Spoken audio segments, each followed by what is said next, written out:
Olá, meninos. Iremos retornar nosso segundo semestre. Então, houve algumas mudanças na nossa escola, na nossa plataforma.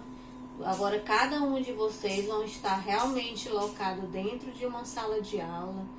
Quem é do A vai estar dentro da sala do A, quem é do B, do C, do D, do E e do F. Cada um de vocês agora estão dentro da sala de aula de vocês.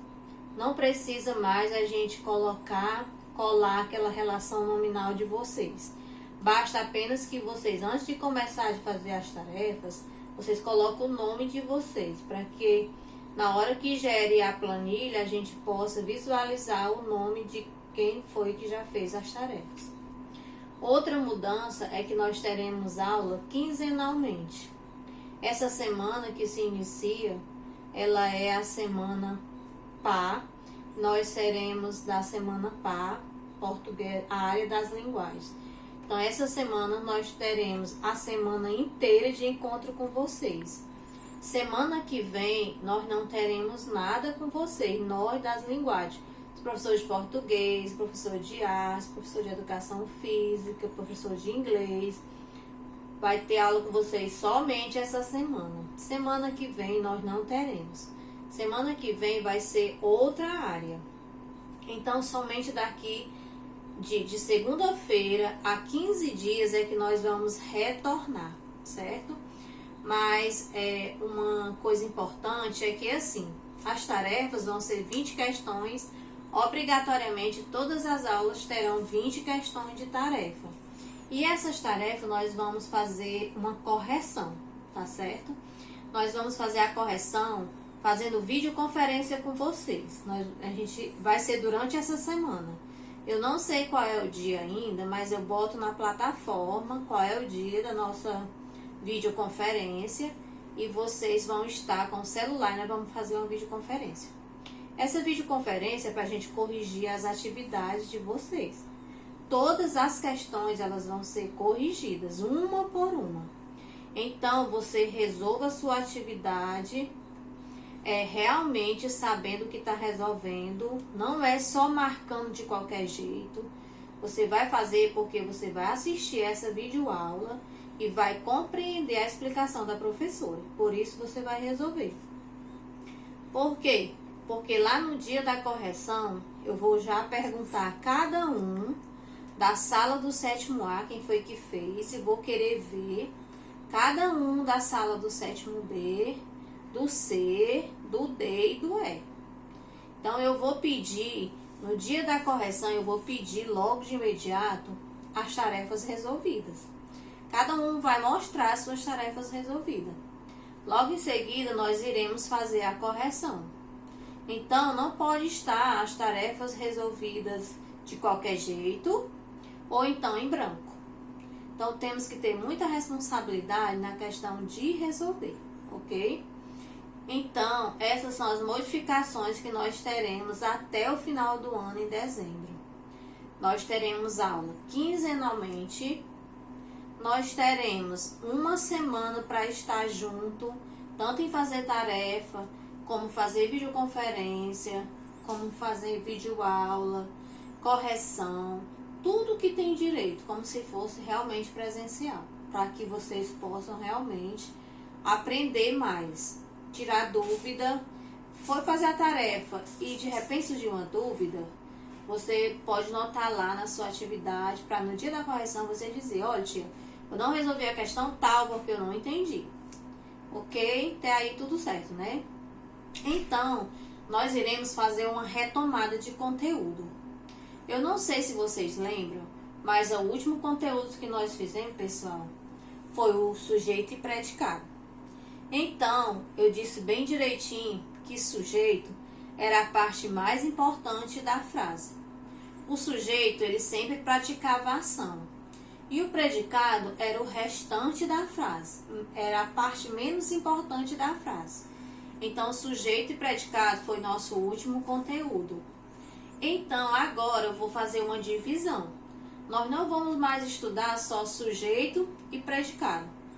Nós vamos estudar agora identificar que o sujeito é a parte mais importante da frase, mas ele se divide.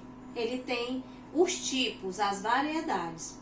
Então, eu coloquei aqui que nós temos 5 tipos de sujeito. Nós podemos ter o sujeito simples, o sujeito composto, o sujeito indeterminado, o sujeito oculto e o sujeito inexistente. Ah, tia, mas o que é o sujeito? O sujeito é aquele que pratica a ação. Só que nós temos essa variedade aqui.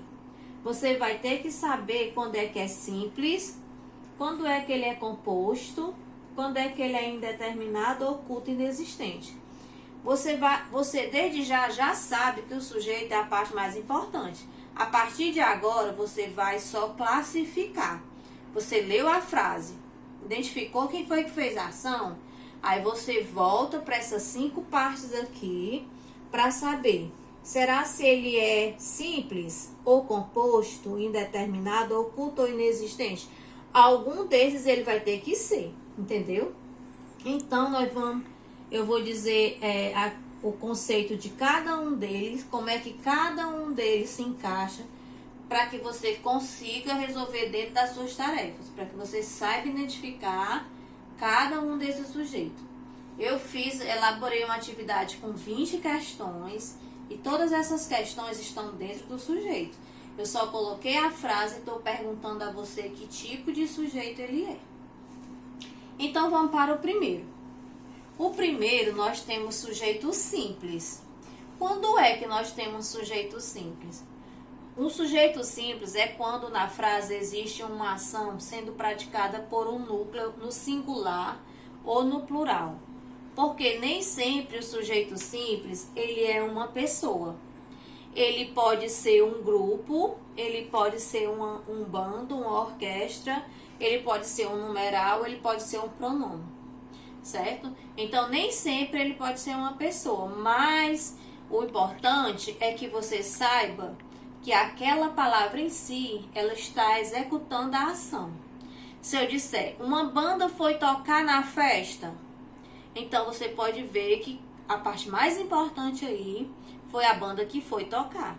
Então essa banda, você sabe que ela está, o significado dela não é só uma pessoa, são várias pessoas. Mas como ela está se resumida na palavra banda, a palavra banda é a parte mais importante, então ela vai ser o sujeito dessa frase. Aí aqui eu coloquei, a criança gostou do seu sorriso. Quem foi que praticou a ação? A criança. Então, a criança é só uma pessoa, ela é um sujeito simples. Esse exemplo, ele é prático, ele é fácil, mas como eu já disse, não é obrigado ao sujeito simples vir apenas por uma pessoa. Ele pode vir representando pelo numeral, ele pode ser pelo pronome, ele pode ser por turma, por um grupo, né? A turma do 7º ano A vai realizar uma gincana. A turma do 7º ano B, ou do C, ou do D. Então, vocês em si, vocês são várias pessoas, mas a pessoa está usando o nome, a turma. Então, essa palavra, ela pode ser, ela é o sujeito da frase e é o sujeito simples. Aí, a gente vem com o sujeito composto. Composto, a gente já sabe, né, gente? Composto é porque ele é formado a partir de mais de uma palavra, por isso que ela é composta. Então, ela é representada por mais de um núcleo, como vimos acima. Lembre-se que o sujeito está sempre ligado à ação, ou seja, composto é porque ela é formada por mais de uma palavra. Porém, gente, você nunca pode esquecer que independente do sujeito ser simples, composto, oculto, inexistente, determinado, o sujeito é sempre quem vai realizar a ação. Então, composto, qual é o exemplo que nós temos? Ana e Léo gostam um do outro. Então, aqui nós temos dois núcleos. Quem é? A Ana e nós temos o Léo. Então, nós temos 2 núcleos. Se temos 2 núcleos, nós temos um sujeito composto, ok? Eles gostam um do outro. Sujeito composto formado por 2 núcleos. Sujeito simples formado apenas por um núcleo. Eu vi muitas atividades do semestre passado, a coisa mais simples do mundo sendo totalmente resolvida errado. E eu tenho certeza que é porque você não prestou atenção. Simples, pessoal, um núcleo. Composto, dois núcleos. Não esquecendo que eles sempre estão realizando a ação. O sujeito é sempre quem vai realizar a ação. Independente de qualquer coisa, ele está realizando a ação. O sujeito indeterminado, quando é que ocorre? Ocorre quando não conseguimos identificar quem praticou a ação de fato. O sujeito, ele existe, mas nós não conseguimos identificá-lo. Então, ele pode aparecer em duas situações. Quais são as duas situações que o sujeito indeterminado aparece? Primeiro, ele pode aparecer com o verbo na terceira pessoa do plural. E segundo, ele pode aparecer na terceira pessoa do singular. Então, o verbo indeterminado é aquele que realiza a ação, mas que nós não sabemos quem foi que fez a ação. Você sabe que uma ação foi feita, mas você não conseguiu identificar quem foi. Então, quando você não consegue identificar quem realizou a ação, mas por trás dessa ação realizada tem um sujeito. Então, ele é um sujeito indeterminado. Ele não foi identificado, ok?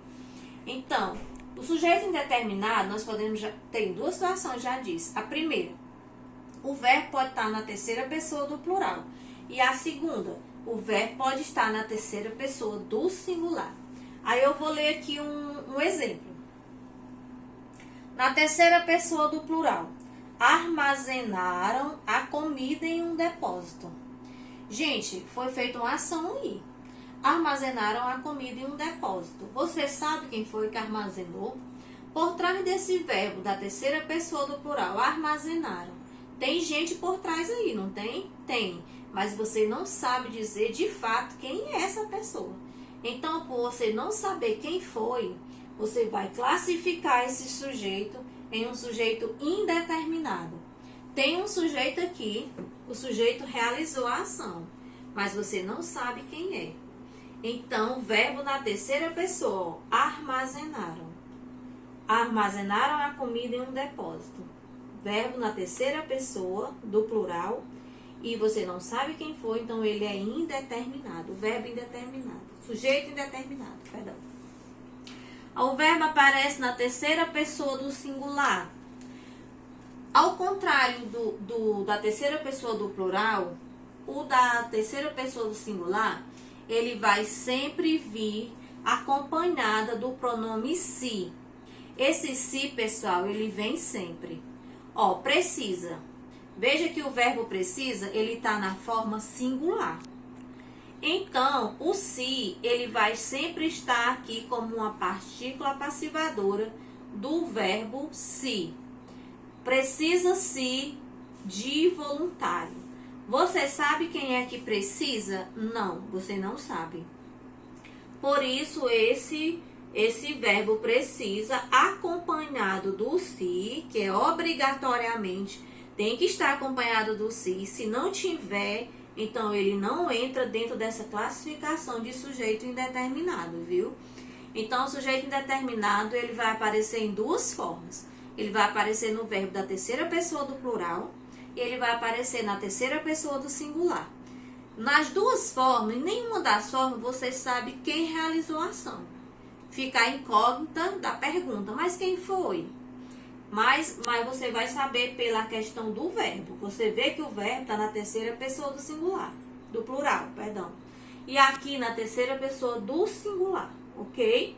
Então, na terceira pessoa do singular, esse se, uma partícula passivadora se, ele tem que vir obrigatoriamente. Sempre que você vê um verbo e acompanhado do se, você já sabe, é um sujeito indeterminado. Ok, pessoal? Então, nossa atividade, ela está aqui dentro dessa classificação do nosso sujeito. Nós fizemos essa aula de sujeito em junho. Em junho eu dei essa aula de sujeito, certo? E aqui nós vamos recomeçar pelo sujeito de novo. Mas por quê, professor? A gente vai começar, gente, só para a gente esclarecer as ideias, ver se a gente não erra muitas questões do exercício. É a nossa primeira aula. Nós vamos fazer correção todo mundo junto e eu sei que vai dar tudo certo. Então, por hoje é só e até a próxima, se Deus quiser.